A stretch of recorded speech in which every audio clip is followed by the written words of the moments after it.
요한복음 3장 22절에서 30절까지 말씀입니다. 그 후에 예수께서 제자들과 유대 땅으로 가서 거기 함께 이교하시며 세례를 베푸시더라. 요한도 살렘 가까운 에논에서 세례를 베푸니 거기 물이 많음이라. 그러므로 사람들이 와서 세례를 받더라. 요한이 아직 옥에 갇히지 아니하였더라. 이에 요한의 제자 중에서 한 유대인과 더불어 정결 예식에 대하여 변론이 되었더니 그들이 요한에게 가서 이르되 랍비여, 선생님과 함께 요단강 저편에 있던 이 곧 선생님이 증언하시던 이가 세례를 베풀매 사람이 다 그에게로 가더이다. 요한이 대답하여 이르되 만일 하늘에서 주신 바 아니면 사람이 아무것도 받을 수 없느니라. 내가 말한 바 나는 그리스도가 아니요 그의 앞에 보내심을 받은 자라고 한 것을 증언할 자는 너희니라. 신부를 취하는 자는 신랑이나 서서 신랑의 음성을 듣는 친구가 크게 기뻐하나니 나는 이러한 기쁨으로 충만하였노라. 그는 흥하여야 하겠고 나는 쇠하여야 하리라 하니라. 아멘.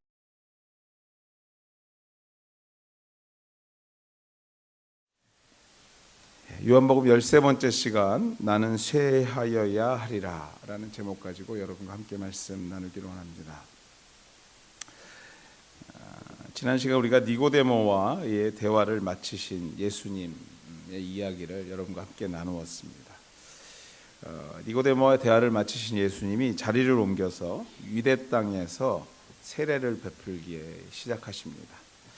또 세례 요한 역시 살렘 가까운 에논이란 곳에서 세례를 베푸는 모습을 성경은 우리에게 소개합니다. 22절에서 23절 말씀입니다. 제가 다시 한번 읽겠습니다. 그 후에 예수께서 제자들과 유대 땅으로 가서 거기 함께 이유하심에 세례를 베푸시더라. 요한도 살렘 가까운 에논에서 세례를 베푸니 거기 물이 많음이라. 그러므로 사람들이 와서 세례를 받더라.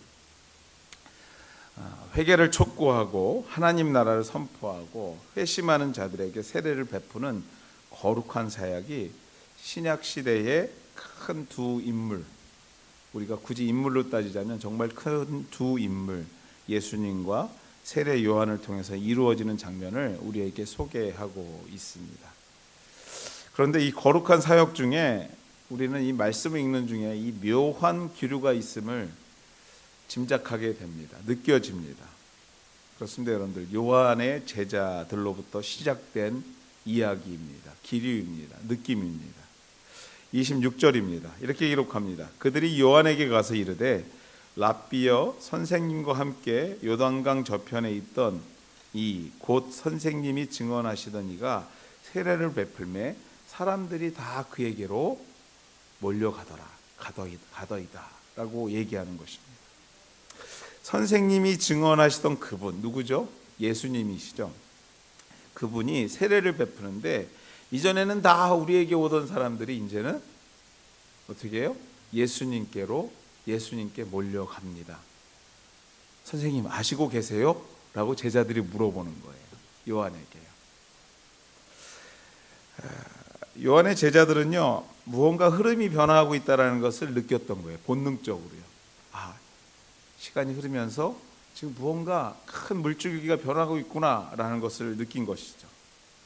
물론 당신들의 선생님이 나는 오실 자를 예비하는 자이고 예수님은 메시아다라고 가르치고 선포했지만 생각해 보면요, 이전까지 사람들의 주목을 받고 대부분의 사람들이 당신의 선생에게 나와 세례를 받던 사람들이 예수라는 분에게 몰려들고 세례를 받는 것이 또 이전에 우리와 함께 성경에 기록되지 않지만 또 이전에 우리가 읽은 본문에 기록되고 있지는 않지만 우리와 함께 세례 요한 선생님을 따랐던 제자들이 이제는 변심해서 그들의 입장에 봤을 때는요, 마음이 변심해서 예수의 제자가 된 것. 여러분들 지난 시간 우리가 나누었죠. 예수님의 첫 번째 제자가 누구의 제자였다고요? 세례 요한의 제자였습니다. 그러니까 세례 요한의 제자의 입장에서 봐서는요, 같이 동지의 역할을 했던 사람이 변심해서 예수님께 간 거예요. 내심 좋으면서도 불편하지 않았을까? 그러지 않았을까요, 여러분들? 뭔가 분명히 우리 선생님이 지금 증거하고 있는 대로 나는 오실 자를 예비한 자이고 그분은 오시는 자이고 그분이 흥하여야 되겠고 오늘 나중에 가면 나는 쇠하여야 되겠다 고백하는 것처럼 흐름은 제대로 가고 있는 것 같은데 세례 요한 제자의 입장에서 봤을 때는요, 어떤 감정일까요? 좋으면서 내심 불편한 거예요. 그러니 와서 세례 요한에게 얘기하는 거예요. 요한 선생님 아세요?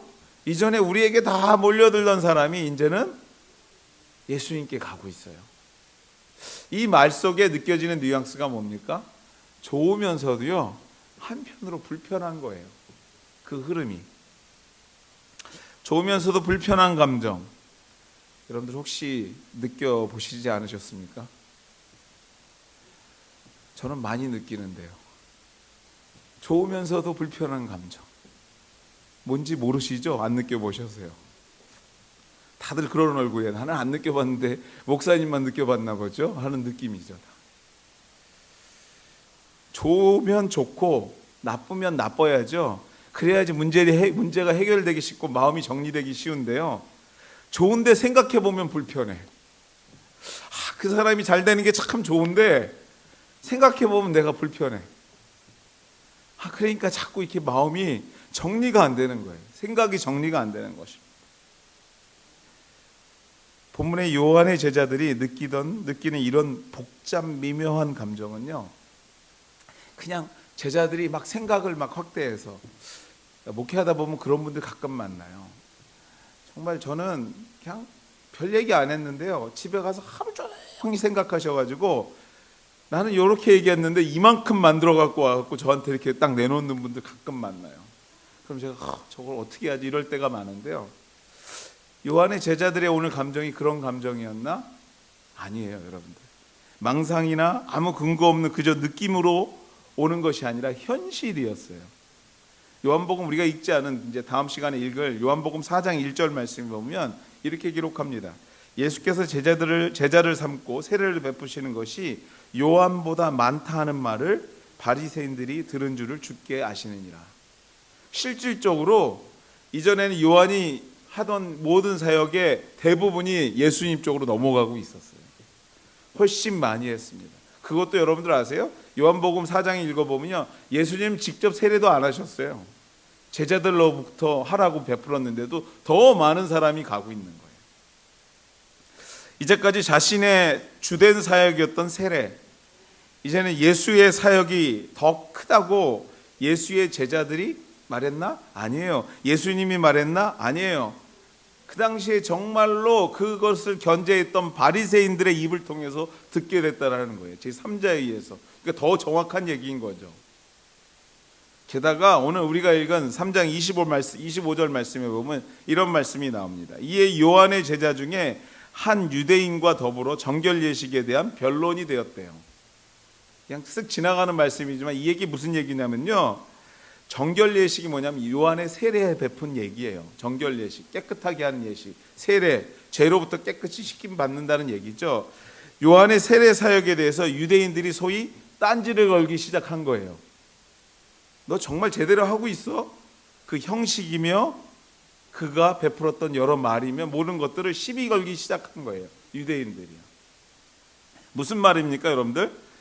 요한의 제자들의 감정이 여러분들 이 속에서 우리가 조금 느껴질 필요가 있어요. 아니, 느껴지십니까? 안 그래도 속이 상하는데, 안 그래도 뭔가 흐름이 바뀌는 것 때문에 불편한데, 또 이 문제가 생기는 것을 보니까 정말 심상치 않은데 그 위에 또 문제가 생기는 것이에요. 아니, 이상한데 그 위에 엎친 데 덮친 거죠. 여러분들 살면서 다 이런 경험들 한 번씩 해보시죠. 아니, 예수의 시대에도 사람이 사는 곳이었고 사람이 사는 곳에는 다 이런 일이 있는 것 같아요. 어려운데 위로는커녕 더 큰 어려움이 닥쳐오는 거예요. 어려운데 위로는커녕 더 아픈 말들이 우리에게 들려오는 겁니다. 남들은 다 잘 되는 것 같은데 우리 집만 이상한 것 같아요. 우리 사업만 꼬이는 것 같아요. 거기다가 내가 다니는 교회만 이상하게 자꾸 엉망이 돼가는 것 같아요. 신앙생활하는 사람은요, 교회가 되게 중요해요. 교회가 어찌됐든 편안해야 되는데 우리 교회마저도 이상해지는 것 같아요. 여러분들 어떻게 풀어야 할까요? 이 문제. 예수님 시대만 있었던 것 같은데 아니 생각해보면 오늘 내가 경험하고 있는 일들이에요. 어떻게 풀어야 할까요? 그렇습니다, 여러분들. 이 문제는 어떻게 그 좋으면서도 불편한 복잡 미묘한 감정을 풀 것인가? 이 질문을 좀 더 정확히 하자면요, 어떻게 그 감정을 성숙한 성도의 모습으로 풀 수 있을까의 질문에 오늘 우리는 성경을 통해서 그 답을 찾아볼 필요가 있습니다. 저와 여러분들이 지금 다 조금씩 갖고 있는 그런 감정의 문제들을 정말 어떻게 성도로서 성숙하게 이 문제에 접근할 것인가 야 돼야 된다는 것이죠. 말씀으로 돌아가 요한은 이러한 불평과 불만을 가지고 질문하는 제자들에게 세 가지 정도로 오늘 답을 하고 있습니다. 귀한 이 답 속에서 저와 여러분의 인생 속에서 오늘도 복잡 미묘하게 우리의 마음을 만들고 있는 그 갈등의 요소에 답을 찾게 되는 우리 하늘교회 식구들 다 되시기를 주의 이름으로 축원해 드립니다. 27절 말씀입니다. 우리 같이 한번 읽어볼까요? 27절 말씀 같이 읽겠습니다. 시작.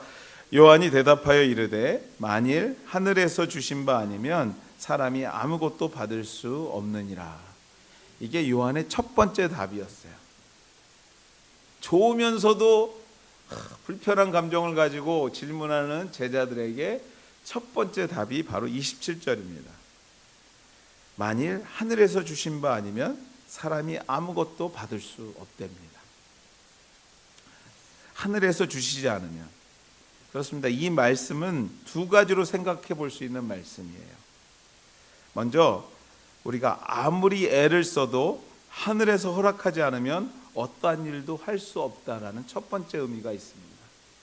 우리가 아무리 애를 써도 하늘에서 닫아버리면 그 일이 해결되지 않는다라는 거예요. 하나님의 섭리 가운데 믿음의 사람들은 살고 있다라는 것이에요.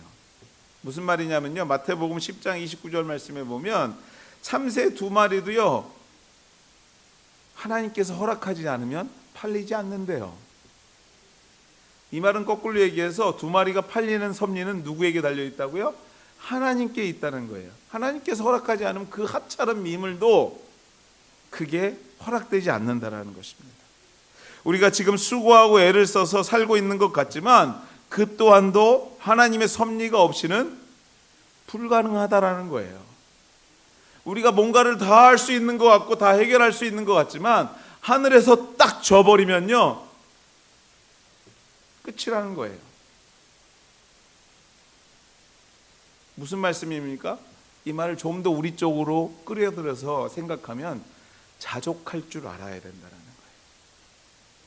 주신 것에 만족하고 감사할 줄 알아야 된다는 거예요. 불평불만할 것이 아니라 먼저 뭐 해야 된다고요? 감사해야 된다는 거예요. 이것 또한도 주어버리면 아무것도 아닐 수 있다는 겁니다. 지금 우리가 누리고 살고 있는 것조차도 하늘에서 닫아버리면 그것조차도 없을 수 있다는 것입니다. 오늘 누리고 있는 것이 물론 내가 생각할 때 부족하고 불안해 보이지만 이것이 바로 하늘에서 주신 것이라는 확신이 필요하다라는 거예요. 사랑하는 여러분들, 자족과 안주의 차이를 아세요, 여러분들? 자족한다, 안주한다의 차이요. 제가 좀 설명하면요, 안주는요 현재의 삶의 말 그대로 그냥 앉아버리는 거예요. 무슨 말이냐면요, 그냥 그대로 사는 것 아무 생각 없는 거예요. 그냥 그대로 사는 거예요. 반면에 이 자족은요, 오늘 주신 것에, 오늘 내가 처한 환경에 만족하고 감사하면서 한 가지 더 있어요. 뭐냐면요, 내일에 대한 꿈을, 비전을 놓지 않는 것을 자족이라고 합니다. 그게 믿음이에요. 그게 성경에서 말하는 만족이에요. 만족은요 안주하고 달라요. 그냥 그 자리에 앉아버리는 것이 아니라 오늘 주신 것에 대해 너무나 감사하고 만족함과 동시에 뭐예요? 내일에 대한 비전과 꿈을 잃지 않는 거예요. 하나님께서 나를 통해서 더 큰 사역을, 더 큰 일을 이루실 것에 대한 확신을 갖는 거예요. 그게 자족하는 것입니다. 본문에 하늘에서 주신 것을 확신하는 것은 자족입니까? 안 줍니까? 자족이에요, 자족. 하늘에서 주신 것을 확신하는 것, 내가 오늘 살고 있는 것이 하늘에서 주신 일인 것을, 내가 오늘 누리고 있는 이 환경이 하나님께서 주시지 않으면 불가능하다라는 것을 우리가 믿고 확신하는 것은 자족하는 거예요. 뭐예요? 감사하고 그 일에 만족하는 것을 끝나는 것이 아니라 내일의 비전을 꿈꾸는 거예요. 그것이 너의 몫이니 그것으로 만족하라는 것이 아니라 오늘 주신 것에 만족하고 감사하되 내일에 대한 하나님의 비전과 계획이 있음을 확신하는 겁니다. 그것이 오늘 우리가 만족하는 모습인 것이죠.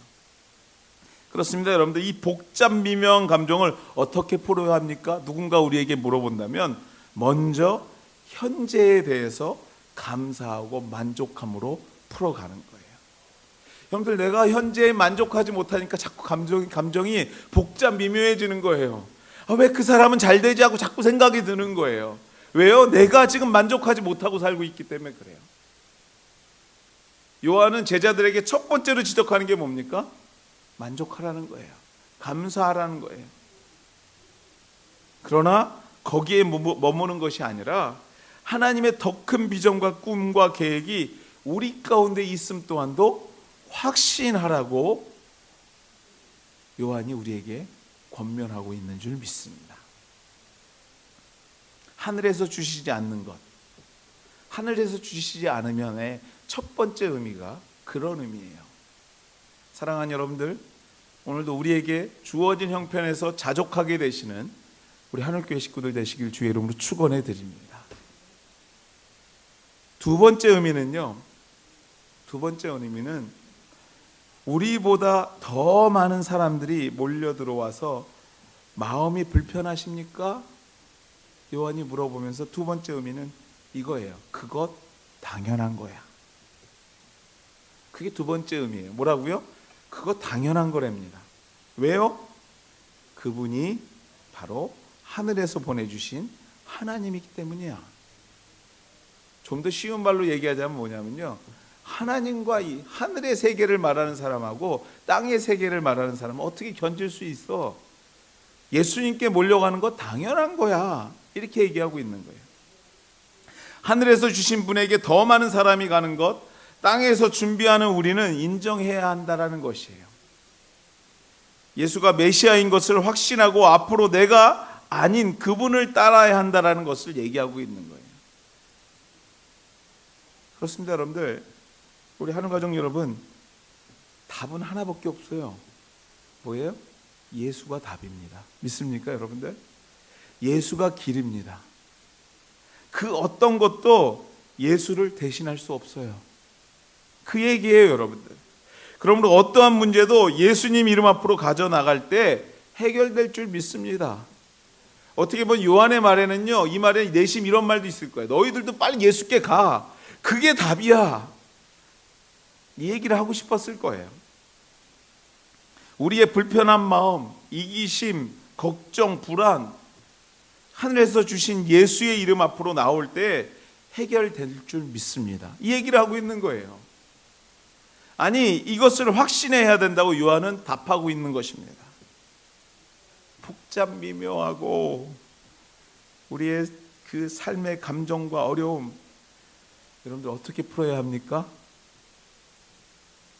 예수님께 나오는 수밖에 없어요. 예수님께 나오는 수밖에 없어요. 그렇습니다, 여러분들. 예수의 이름으로 풀어야 될 줄 믿습니다. 밤날 고민해봤자 그 마음 안 풀려요, 여러분들.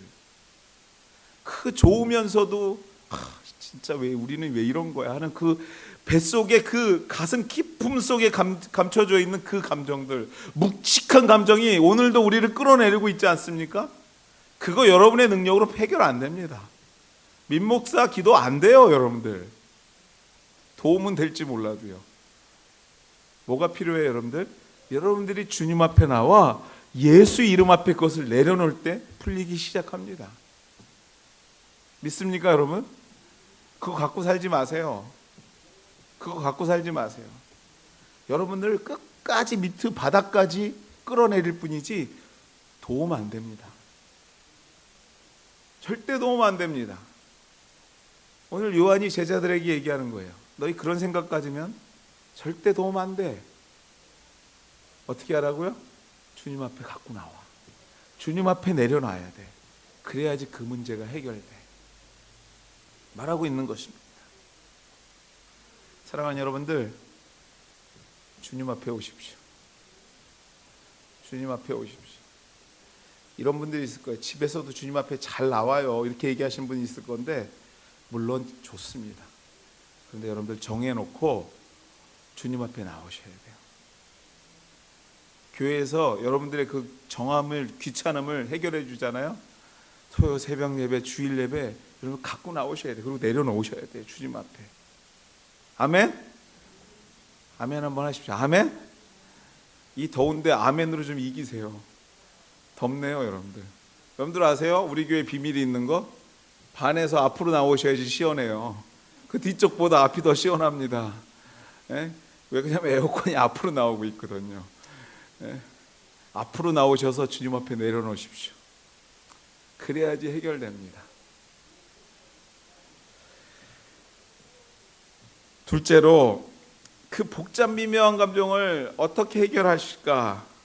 오늘 28절입니다. 같이 읽을까요? 28절 말씀 같이 읽겠습니다.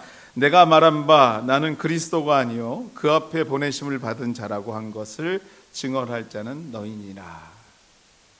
요한의 두 번째 답은요, 주변에서 일어나는 일 때문에 시험에 들지 말고, 그 복잡 미묘한 일 때문에 자꾸 주저하고 낙심하고 그러지 말고 우리에게 주어진 역할에 집중하라고 하는 것이에요.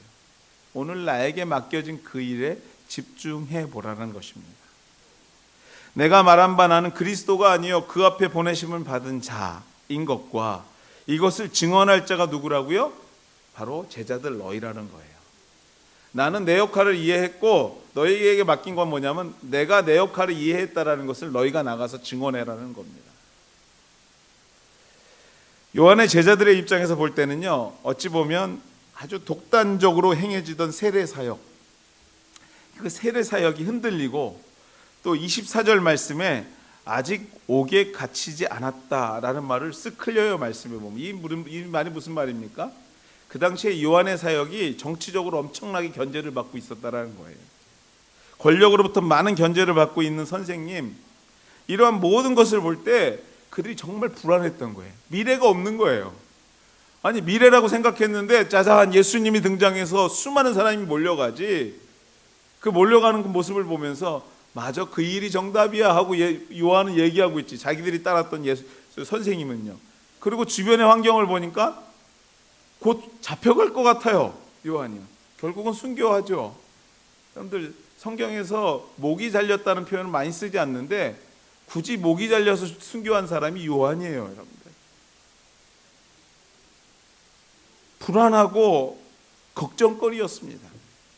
미래에 대한 불안함으로 그들 모두를 몰아놓고 있었을 거예요. 정말 불안했을 것입니다. 이런 그들에게 선생 요한이 두 번째로 답한 게 뭐냐면요, 오늘 너희에게 주어진 사역을 다시 한번 기억하고 그 일에 집중하라라는 거예요. 그 일에 집중하라. 우리에게 주어진 그 일, 우리 주님께서 우리에게 주신 것인 줄 믿어야 될 줄 믿습니다. 오늘 여러분이 감당하고 있는 그 일, 소소하고 작고 평생을 해온 일인지 모르지만, 그래서 이제는 아주 매너리즘에 빠져서 오늘이 내일 같고 내일이 모레 같고 그냥 흘러가는 것 같지만, 여러분 다시 한번 깨우치라는 거예요. 그 일이 주님께서 나에게 주신 일인 것을 확신하라라는 거예요. 그 일에 집중하라라는 것입니다. 오늘 우리에게 주신 그 사람, 우리 주님께서 주신 영혼이라는 것을 깨달으라는 거예요. 확신하라는 것입니다. 작아 보이고 미래가 없어 보이고 이 일을 계속해야 하나 하는 생각으로 나의 마음이 뒤숭숭해지고 아주 힘들어하지만 그 모든 생각을 뒤로 하고 주어진 역할에, 주어진 일에 집중할 때 하나님은요, 거기서부터 여러분의 마음을 만지시고 치유하시겠다고 오늘 말씀하시는 줄 믿습니다. 거기서부터 시작하겠다라는 거예요.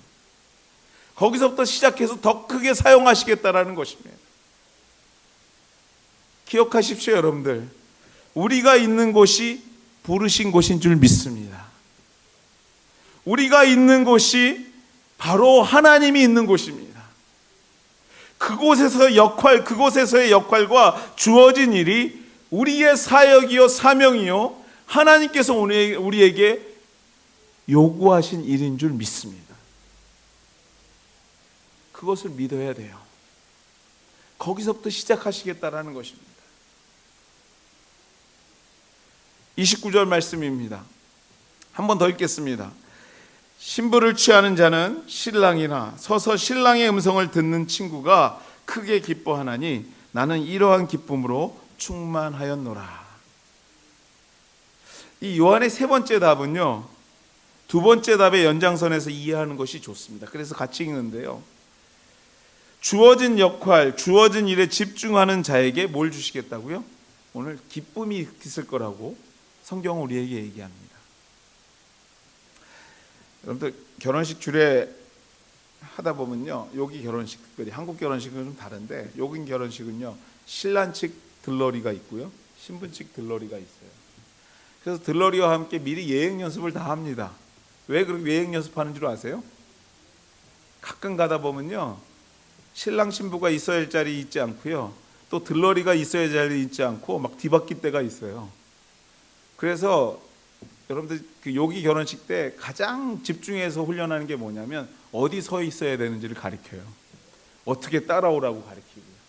신랑은 여기서부터 이렇게 해서 올 때 신랑 뒤를 따라서 들러리들은 따라오고, 신부는 이렇게 오라고 해요. 섞이지 않게 하기 위해서요. 역할을 주는 거죠. 그렇습니다, 여러분들. 결혼식에 신부 신랑 측에 들러리가 있는데 들러리가 신랑이 될 수 없습니다. 그렇죠? 들러리가 신랑이 될 수는 없지만 그 결혼식에 꼭 필요한 사람들이에요. 그 결혼식을 완성하는 사람들인 거죠. 들러리로서 역할과 주어진 일에 집중할 때에 여기서 신랑이 느끼는 그 감정, 그 축복하는 자리에서 신랑이 느끼는 감정을 들러리 또한도 같이 나눌 수 있다고 성경은 말하고 있는 거예요. 그게 기쁨인 거죠. 그렇습니다, 여러분들. 여기서 신랑은요, 예수님을 얘기해요. 신부는 누굴까요? 우리입니다, 우리. 그리고 들러리는 누굴까요?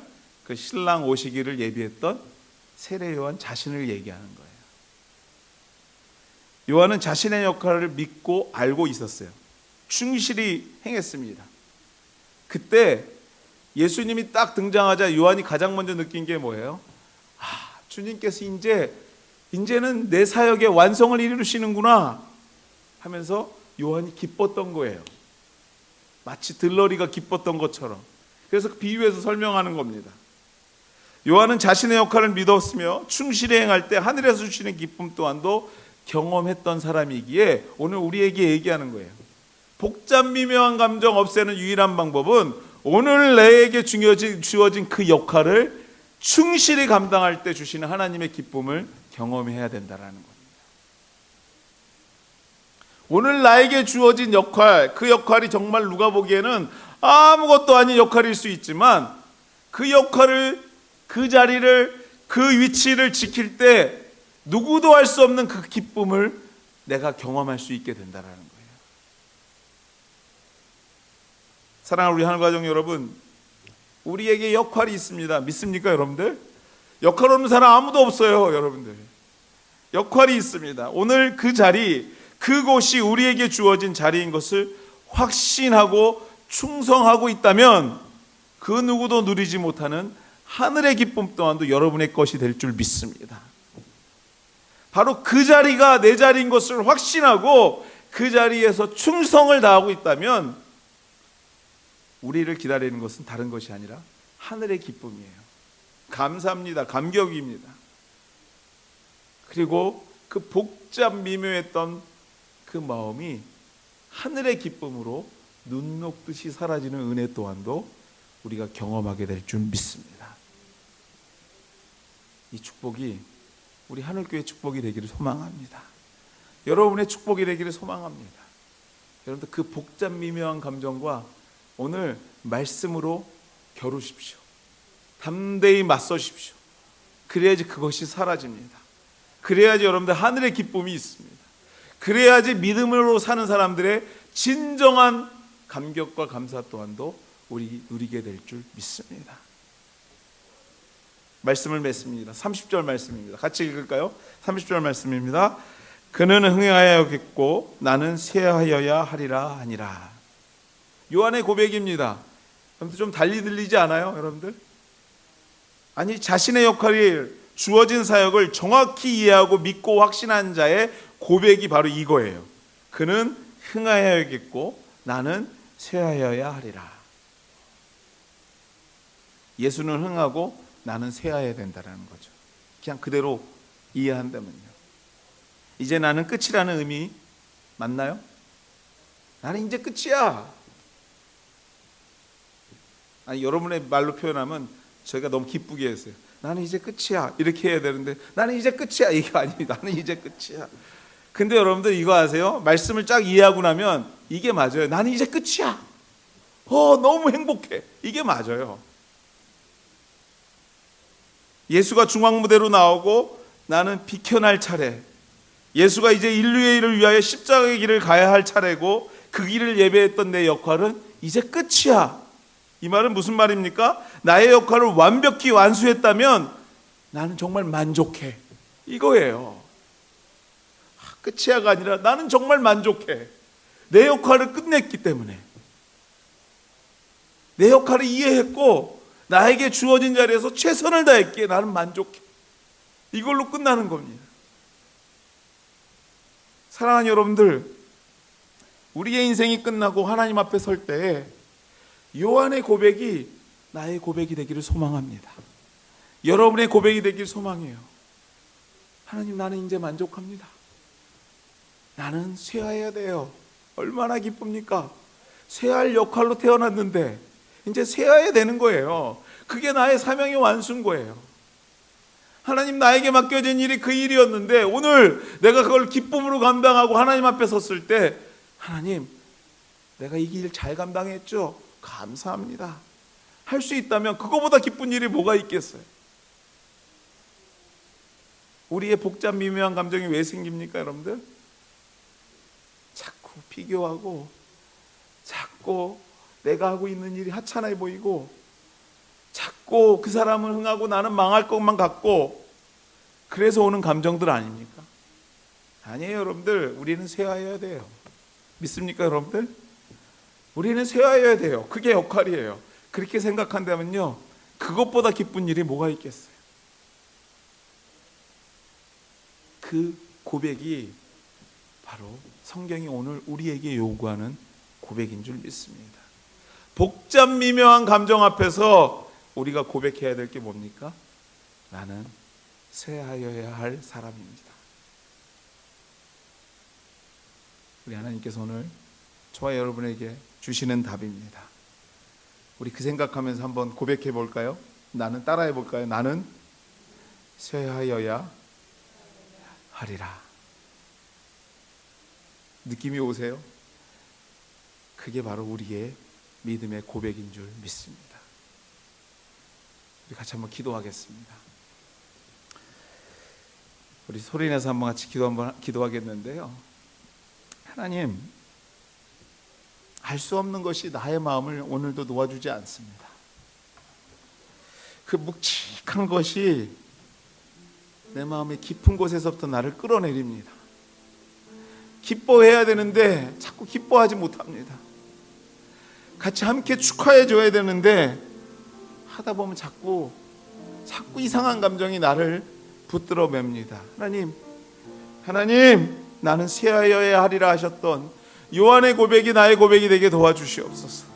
나에게 주어진 역할이 무엇인가 다시 한번 깨닫게 도와주시옵시고 온전히 그 일에 충성함을 통해서 오늘 나에게 맡겨진 사명을 감당하는 자들 되게 도와주시옵소서.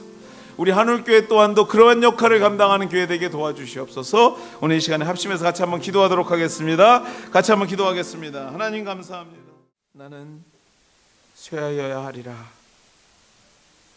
고백했던 요한의 고백이 하나님 우리의 고백이 되길 원합니다.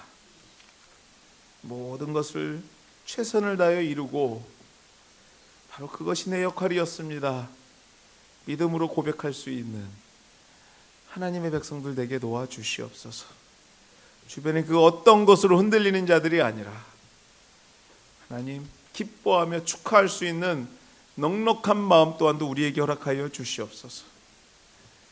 하나님 믿음으로 정말 주님 앞에 나아가 우리에게 맡겨진 그 일을 잘 감당하였다 칭찬받는 하나님의 백성 되게 도와주시옵소서. 우리 하늘교회 또한도 이런 교회 되기를 소망합니다. 하나님 그 어떤 교회와 비교하는 것이 아니라 우리에게 주어진 그 자리에서 하나님 앞에 충성하는 교회, 그래서 쇠해어지는 교회, 하나님 정말 하나님의 교회 될 수 있게 도와주시옵소서. 감사하며 이 모든 말씀 예수님의 이름으로 기도드렸습니다. 아멘.